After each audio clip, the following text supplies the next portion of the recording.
कहानी इन हिंदी न्यू। एक व्यक्ति अकेला रहता था। एक दिन उसको विचार आया कि अकेले पूरी जिंदगी कैसे बीतेगी, किसी अनाथ बच्चे को गोद ले लिया जाए। अगले दिन वह सुबह उठा और सीधे एक अनाथालय पहुंच गया। उसने एक 8 साल के बच्चे को चुना और उसको घर ले आया। उसने उसका नाम मनसा पूर्ण रखा। वह रोज ऑफिस जाने से पहले मनसा पूर्ण के लिए खाना बनाकर रख जाता। मनसा पूर्ण बिल्कुल शांत, कम बोलने वाला था और एकांत में बैठा रहता था। इस व्यक्ति को उसके साथ रहकर कुछ आध्यात्मिक अनुभव होने लगे। कभी कोई झरना गिरने की आवाज सुनाई देती तो कभी कोई बिजली कड़कने की चमचमाहट। यह शुरू में तो डरने लगा, मगर जब मनसा पूर्ण को देखता कि वह शांत है, जैसे कुछ हुआ ही नहीं, तो यह भी चुप हो जाता।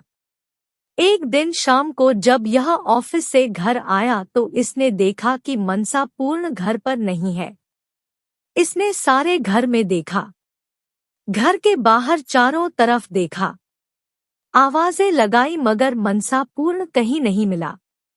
यह परेशान हो गया और उस रात बिना खाए पिए ही सो गया।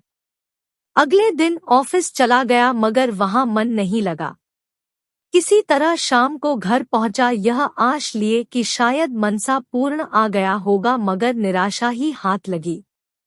1 हफ्ता बीत गया, मनसा पूर्ण नहीं आया। 3 महीने बीत चुके थे। यह उदास हो चुका था कि शायद इसकी जिंदगी में अकेलापन ही है। तभी रात में किसी ने दरवाजा खटखटाया। यह उत्सुकतावश दरवाजे पर लपका और देखा कि एक साधु मनसा पूर्ण को साथ लेकर आए थे। उसने दोनों को अंदर बुलाया। साधु का आदर सत्कार कर दोनों को भोजन कराया।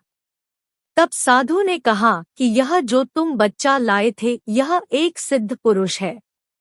जब हमें अंतर्दृष्टि से यह अनुभव हुआ, तब तक आप इनको यहाँ ला चुके थे।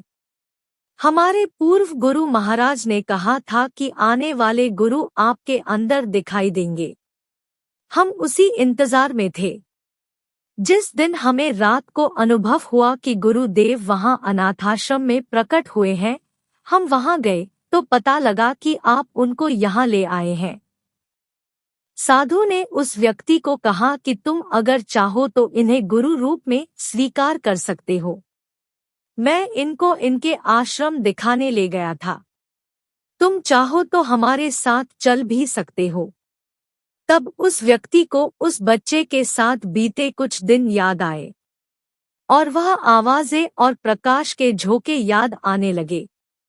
उसको अपनी प्रसन्नता और बिना किसी कारण के आनंद का अनुभव याद आया था। उसने तुरंत मनसा पूर्ण को गुरु रूप में स्वीकार कर लिया और उनके चरण छुए, दीक्षा ली और फिर वह तीनों आश्रम के लिए चल पड़े। जिंदगी में कब बदलाव आ जाए कोई नहीं जानता। अपनी जिंदगी को साफ सुथरा रखना चाहिए। किसी भी समय आपके ऊपर किसी बुद्ध पुरुष की कृपा हो सकती है और पूरा जीवन बदल जाता है।